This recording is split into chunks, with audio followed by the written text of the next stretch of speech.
Hello, Assalamualaikum everybody. Hope you're all safe, sound, and healthy. And I'm back. And why haven't I been updating on recent events? Simply because I felt as if I would just be repeating myself. I mean, every single thing that we've been predicting together that it's going to happen has happened. As I said, once the elections are done, no matter how much we scream blue murder, they will still do whatever it is that they need to do. And as you can see, they did it. They rigged the elections. They are forming the illegal government as we speak. I mean, Mariam Nawaz was sworn into oath as Chief Minister of Punjab. Can you imagine? Punjab's government was supposed to be formed by PTI. Who won the elections? PTI by a long stretch. Parties that did not even get 10 seats, not even 10 seats in total, and I'm talking about total, they're the ones forming the government.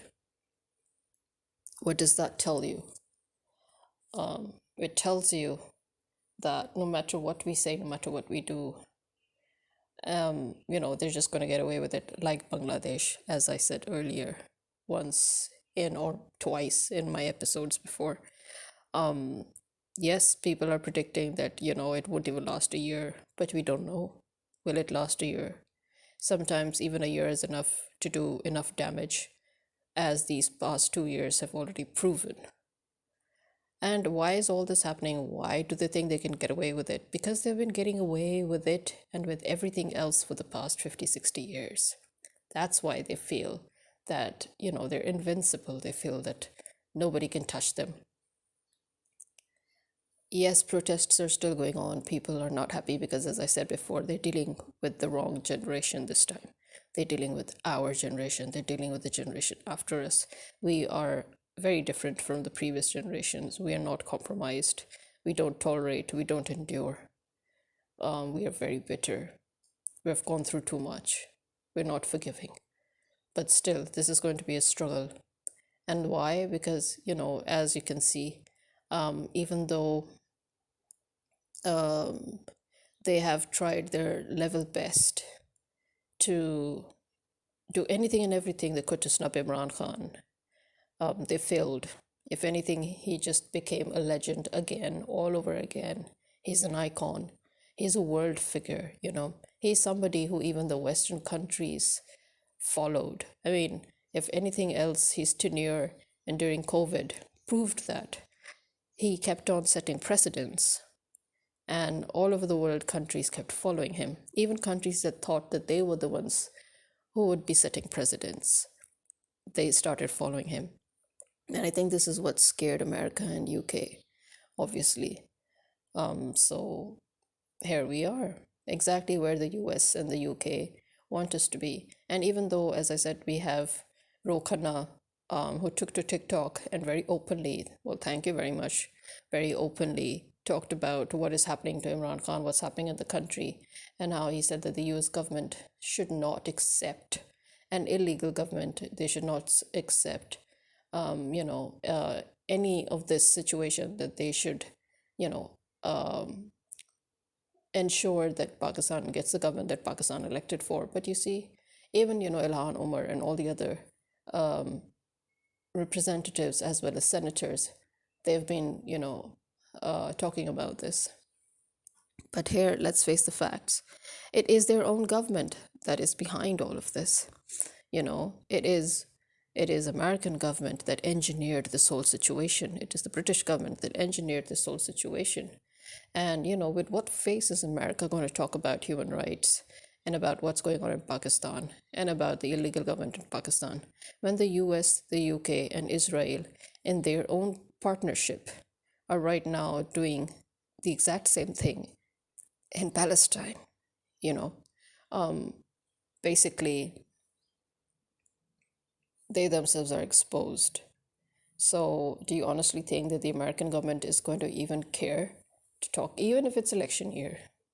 It's election year. That's why the U.S. Government representatives, or the senators, or the local council members, they're being very active. But who's to say that they're actually going to be heard? And yes, they're uh, there have been protests in Pakistan. They're still ongoing. But in as usual, in all of those protests, somebody has seen this weird incoming of a protest against the Chief Justice of Supreme Court, which rumors say that it is, just to help in distorting and covering up of the actual scenario, which is obviously the rigging of the elections and the forming of the illegal government, to just bury that news underneath. They're creating more news that could suit their purposes. But again, I think that this is one of those things that, as I've said before, that many things will continue to happen until they can seize dictatorship. So keep that in mind, because at the end of the day, it doesn't matter if they try to put a religious tone into it. It doesn't matter if they want to create any other narrative. It doesn't matter that, everybody is taking to the social media platform to protest against the illegal government, which we actually don't even have a government still. But anyway, whatever it is that we have of a government, that it is shutting down Twitter again and again, and impeding on human rights. But again, these people who are all talking about it, they should be aware of the fact that their own government, the British government, the American government, are the ones behind it all. They're the ones that masterminded this whole thing. They're the ones that set these dogs loose. I mean, the US has itself broken human rights laws constantly. And right now, remember what the US congressman said about the Gazan children, that we should kill them all? Yeah, back at you, right back at you, man. That's all we can say then in return. Whatever you do to us and to others, may it all happen to you. That's all we can say at the end of the day. Because what goes around comes around. So, they can shut down Twitter. They can all scream blue murder. Everybody can just keep on doing whatever it is that they're doing. Imran Riaz Khan, the journalist, has again been abducted. I mean, illegally arrested right from his own home this time. And nobody understands why. I mean, why? Because he is, contrary to their thoughts, he did not cow down in fear, and he continued with his vlogs and he continued with his reporting. Is that why?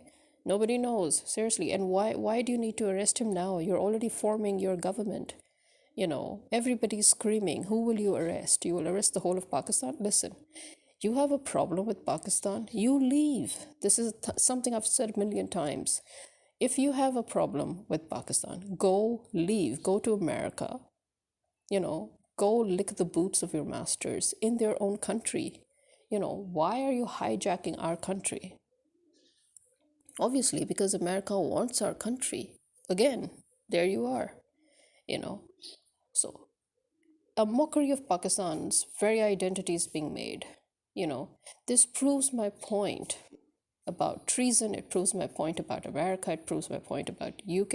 It proves all those points that I was trying to make about recolonization, about never really leaving the colonies. I mean, and honestly, I mean, if you talk about even the IMF, now there's this rumor that Imran Khan might actually be writing a letter to the IMF asking them, not to proceed with the program until, a transparent investigation, an actual proper thorough investigation is done, and transparency is shown as to the rigging in the elections. And obviously now the illegal government are going to, because it is because of Imran Khan that we got the IMF program. Remember, they visited him, they communicated with him in jail. So everybody that time needed Imran Khan, right, to give his blessing. Now, because he's refusing to, work on this again, now everybody, that is, if he really is refusing, so everybody is now going to, create a big hullabaloo about it and see, oh, he's hurting the nation. He's not actually. Let me tell you one thing. Getting into an IMF program is what has always hurt this country. Okay, and that is why Imran Khan in his tenure had so painstakingly started steering us away from IMF, and he started refilling the coffers. And all that money that he had added into the treasury so painstakingly, this government, when they weren't even, when they just ousted him and they took over, the first thing that they did was so brutally, you know, throw all that money out so lavishly. They spent that money lavishly on themselves, not even on the country, on themselves. All those trips that the caretaker prime minister been taking all over the world with his families and his friends, all the money that has been invested in Maryam Nawaz and in her family. Literally, it was literally Alibaba and the 40 Thieves going on here. They just brutally, they just vandalized our money, our hard-earned money, and they made sure that the coffers are emptied again. Why? So that they could force Pakistan once again to bankruptcy. They want Pakistan to be bankrupt again because they're following their master's wishes. They are here to destroy Pakistan. They're here to make Pakistan completely useless. They're here to turn Pakistan into a colony. They're here to turn Pakistan into a banana republic. Okay?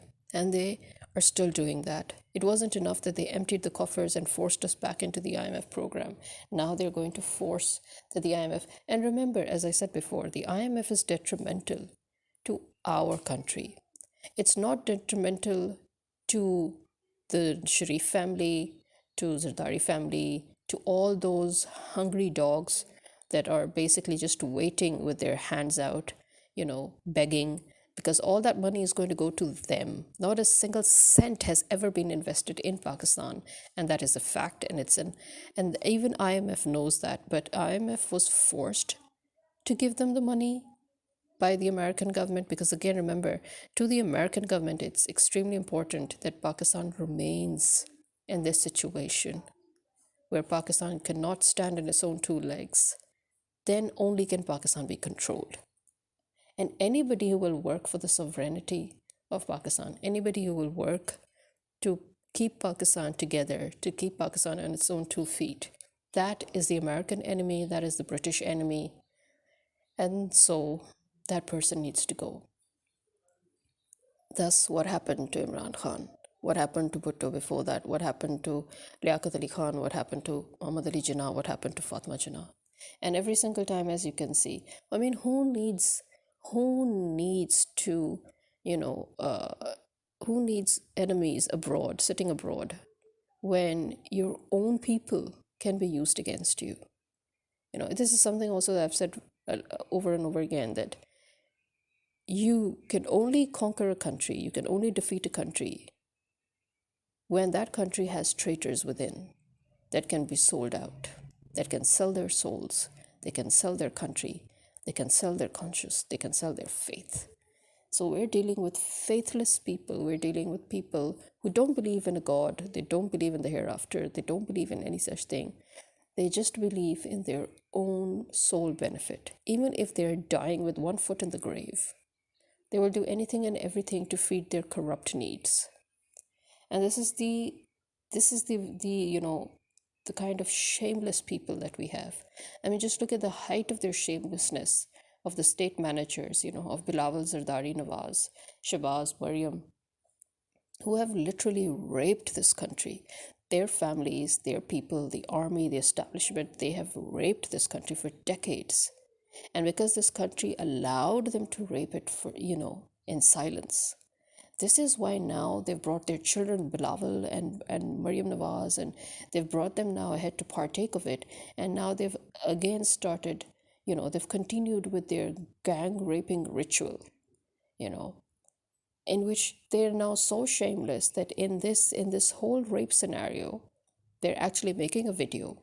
And they're not even going to put this video on the dark web. No, they are going to be streaming it live. They are, in fact, streaming it live worldwide.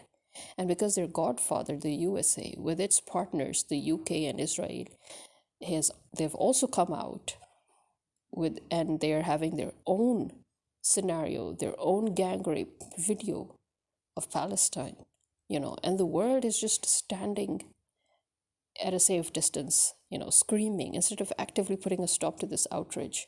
I mean, this is exactly the scenario right now. You've got the mafia that is just romping around on the whole earth, doing whatever it is that they want to do, and they're not even bothering to hide it because they know that the world cannot stop them, or the world will not stop them. And it's a fact. Look at the world. We're all standing at a safe distance. The whole world, they're just standing at a safe distance and yelling blue murder. And instead of actually going in there or sending their troops in there to stop it in Palestine. And similarly with Pakistan, everybody's standing at a safe distance yelling blue murder, but nobody is actively doing something. But let me tell you one thing. They came for me and everybody was silent. They came for the other person and everybody was silent. They came for a third person, everybody was silent. One day they'll come for you and there'll be nobody left to even listen to you, forget help. This is the scenario that the whole world is going to be in. And because, I'm too tired that every single thing that I said would happen is happening, and I just don't know what more to say. That is why actually I'm not podcasting. I mean, what am I going to say over and over again? They're acting as predicted. They're acting as predicted. They're forming a government. The whole world is protesting. The whole of Pakistan is out in the streets protesting, and they're forming a government. Just imagine the level to which they've gone. Imagine the level to which they have fallen for them to actually continue to do this. Yes, one might argue that they've always made, illegal governments. They have always disrespected the votes of the people. But people have never voted at this scale, as we know. Since the first time they trampled on people's votes and killed Fatma Jinnah, after that, the second time they did that was with Bhutto, when Bhutto disrespected the votes of the people and he created Bangladesh because of his greed. Here we are today again. What do they want to do? It's very clear to us. What will happen is also clear to us. What more do I need to say? This is me signing out. Khuda Hafiz.